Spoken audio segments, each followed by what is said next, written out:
Read the Friendly Manual, RTFM.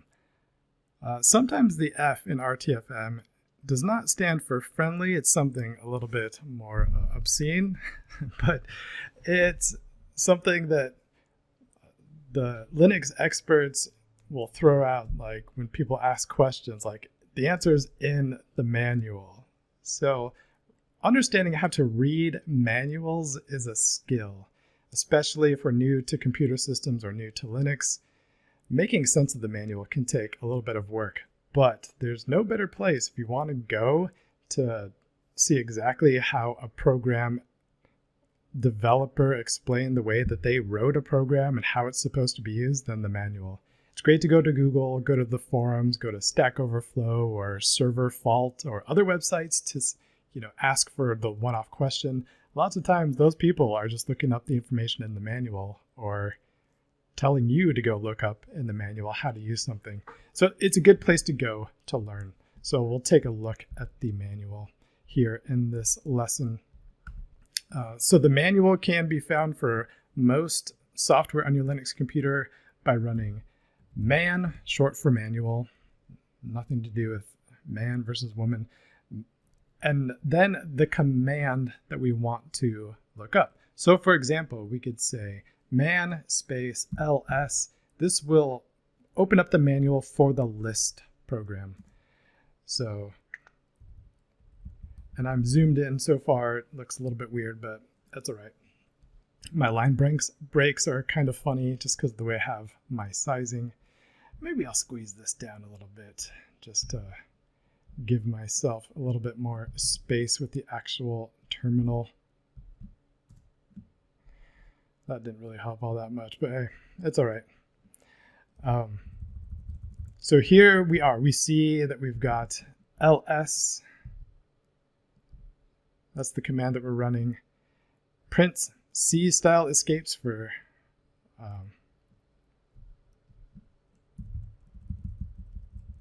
those are some of the options.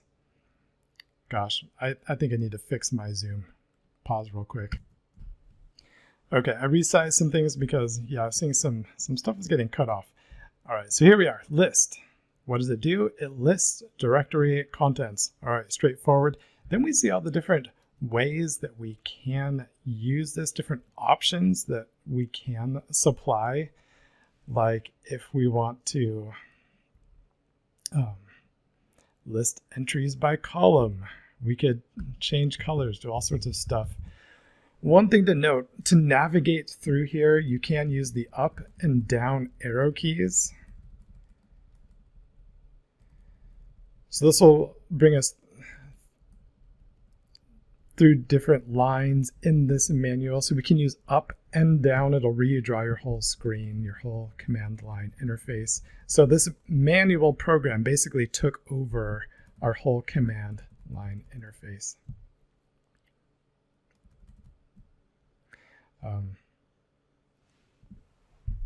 So this is good. You can also use J to go down and K to go up. Those keys work.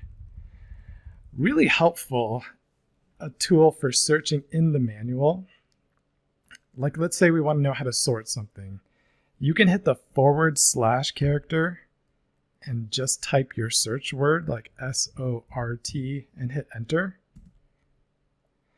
And it'll find ways to sort that information. So you can see sort is highlighted here. So if I use ls space -t, it'll sort by time with the newest first. Lots of different options here. So the manuals can be pretty long, but if you're looking for something specific, yeah, searching using that / can be helpful. To get out of the manual, notice down at the bottom it says Q to quit. If you just tap that Q key, it'll jump you out of the manual, and here you are back in your command line interface. So the color, the highlighting and everything isn't quite as nice using our current connection here on our Ubuntu system, but that's totally fine. let's practice this a little bit. So let's learn. We've got a task here. So let's change our directory. So I'm going to cd to /etc. I'll print my working directory just to show that I am in /etc. And if I run ls-l, there's a whole bunch of stuff there. I know the screen went fast, but there's a whole lot of stuff. Notice we have these file sizes here. Occasionally, you'll want to sort by file size, but if I'm thinking like, well, I don't know how to do that using the ls command, how do I sort by those file sizes? Well, we can go to the manual.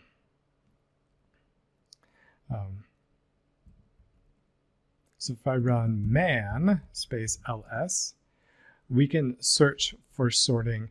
And I've highlighted here, like if you scroll down far enough in the manual, like if I run /-s, and I'm going to hit the N key to go next, just to find where I am in that screenshot.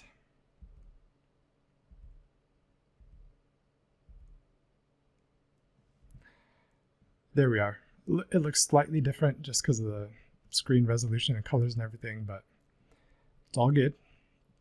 If I do -s, it'll sort by file size, largest first. Notice this is a capital S, hard to see, but the capital S is different from the lowercase s. We also see we have the reverse order while sorting. So if we want to do largest to smallest or smallest to largest, we can do that. So what I'm doing is I've got a goal in my mind. I know I want to be able to sort this. I'm not sure how to do it. So I'm going to open up the manual and I'm going to try to find a way to accomplish that goal. So maybe using some combination of -r and -S is going to do what I want to do.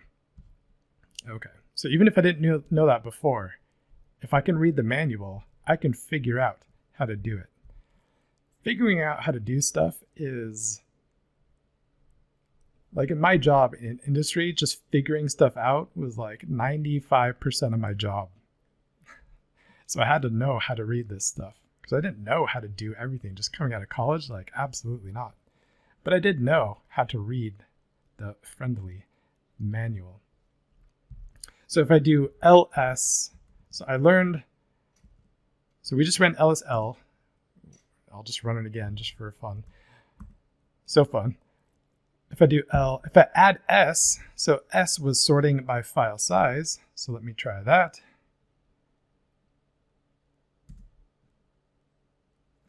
It went from largest to smallest, so I can see the smallest files in here. So that's okay, but sometimes I just want to see the biggest ones at the bottom. So how do I reverse it? Well, there was that -r parameter to reverse it. So if I run -ls space -ls and r, it'll show me what the biggest file is, this mime.types file. What is that file? It doesn't really matter. We're just looking at file sizes here. I'm going to hit the up arrow key to find my history. So notice I did lowercase l, capital S, and then lowercase r. The order here does not matter. I could do capital S, lowercase r, lowercase l. It's going to run the exact same way. So in this case, the order of those parameters does not matter. So that's good to know. We're playing around. We're learning how this works.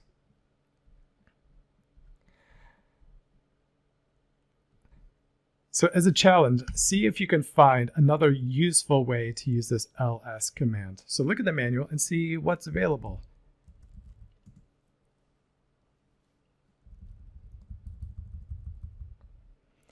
And you can, it just takes time reading it. That's it. What does something do? Go ahead and try it out. Like list entries by columns. Like that's interesting. What does that do? Play around.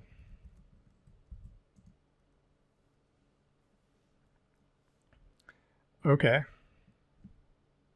I'll let you interpret how that's different than just running ls-l. So read the manual. Take some time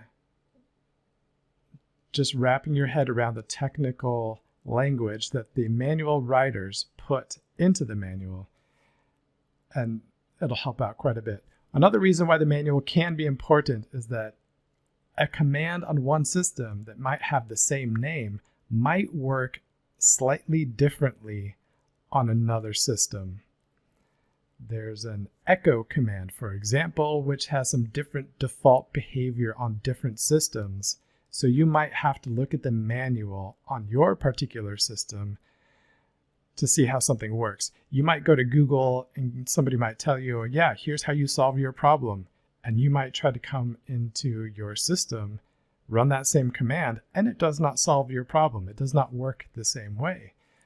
Sometimes it's because of minor variations in different systems.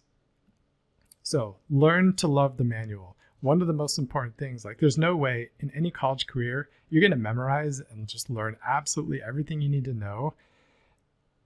And you'll never have to use Google again, and you'll never have to read the manual because you've just memorized everything. No. It's important to be able to learn how to learn and how to learn to solve problems. The manual is one helpful way to help you do that.